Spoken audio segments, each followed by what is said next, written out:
This is a map of the world. There are 195 countries, and 17 of these countries have a GDP per capita of over $50,000.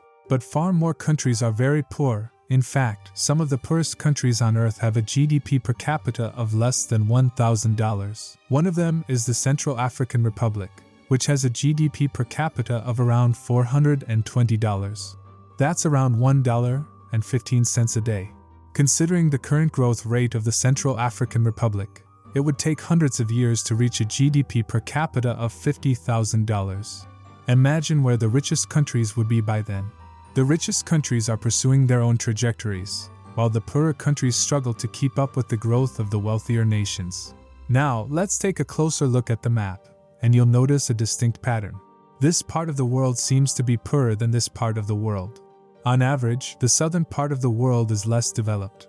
In fact, only one of the 17 richest countries is located in the southern hemisphere, and that country is Australia. Of course, measuring countries' wealth with GDP is not the perfect way of doing it, but it is also one of the only metrics that we use. But why is it that some countries are rich and others are poor? The short answer to this question is that we don't really know, but there are a few things that contribute to the wealth gap. According to the book Civilization and Climate written by Huntington, he believes that if people that are incapable of developing a country were given good land, then the country would not succeed. However, if people that were smart were given a bad land, then they would be able to make that country rich and eventually succeed. So in his logic, if you took people with mental abilities from the colder countries and put them to manage countries from Africa, for instance, then the country would be more successful. This is totally false, and also a racist statement that was made to justify colonialism back in time. Believing that the climate has an effect on human development is totally absurd. However, believing that the climate makes it hard for people to live is something different. Hot temperatures can make it hard for people to concentrate and work. This is called the heat stress threshold. This is the idea that our bodies find it extremely difficult to work efficiently in certain temperatures, especially physical labor work.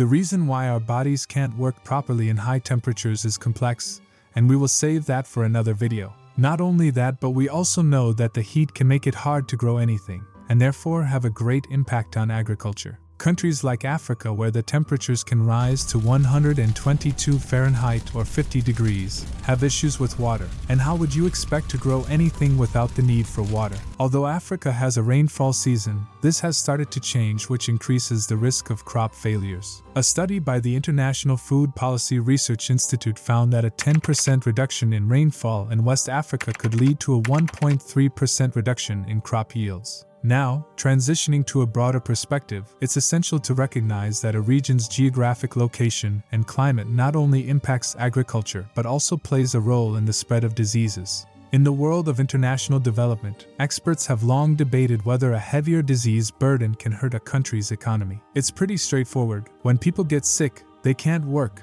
and that can slow down economic growth. So, in areas where there is disease and poverty, it will usually often go hand in hand, with one making the other worse. However, it's not always easy to tell which one is the main driver. Countries with high rates of disease also have high rates of poverty. For example, the top 10 countries with the highest rates of malaria are also among the top 10 poorest countries in the world. So poverty and diseases go hand in hand, and this leads to inefficiency and slows down the economy. While disease and poverty are major challenges facing many African countries, they are not the only ones. A challenge for poverty in general is the abundance of natural resources, particularly minerals. Natural resources can be a blessing or a curse. On the one hand, they can provide a country with wealth and jobs. On the other hand, they can lead to corruption, mismanagement, and a neglect of other sectors of the economy.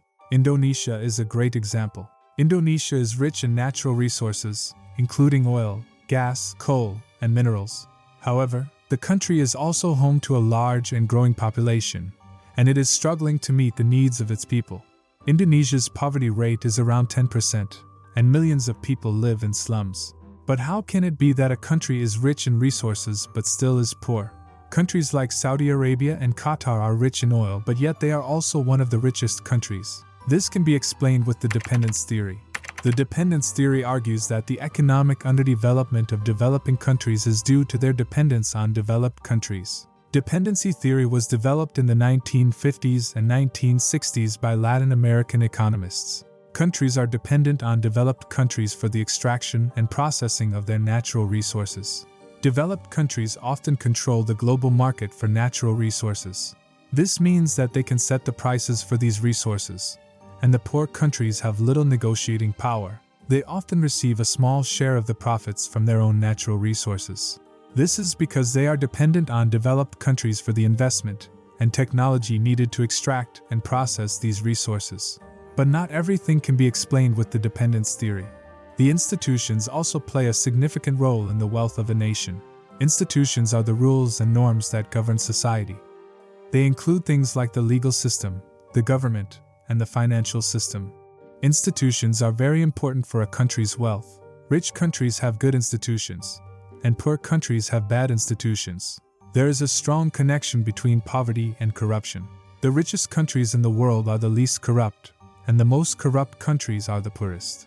When countries are corrupt, they cannot collect enough taxes to pay for the things they need, such as schools, hospitals, and roads. This makes it difficult for people to get an education, get good healthcare, and get to and from work. As a result, the economy does not grow as fast, and more people stay poor. Another way that corruption hurts a country is by keeping out foreign investment. Foreign investors are more likely to invest in countries where they know that their money is safe and that they will be treated fairly. But if a country is corrupt, foreign investors will be afraid to invest their money there. Corruption can also lead to clan-based thinking. This means that people hire their friends and family members, even if they are not the best qualified for the job. This can hurt the economy because it means that the most qualified people are not working in the best jobs. In short, good institutions are essential for a country's wealth. Corruption and clan-based thinking can prevent poor countries from developing the good institutions they need to escape poverty. In South Korea, the establishment of a strong legal system and a well-functioning financial system helped to promote rapid economic growth and reduce poverty. The more controlled the institutions are by regulations and rules, the better it is for the economy. One way to fight corruption is to make it more difficult for government officials to steal money. This can be done by making the government more transparent and accountable. Countries with higher levels of government transparency tend to have lower levels of corruption. For example, a study by the World Bank found that a 1-point increase in a justice index is associated with a 0.2-point decrease in an index for corruption. This means that the more transparent the government is, the harder it is to steal the money from the government, which makes sense, right? The US, the biggest economy in the world, is each day trying to fight corruption. But like any other countries, they also have their issues. For instance, the one they deal with Mexico. Feel free to click on this video and watch if the US ever will invade Mexico.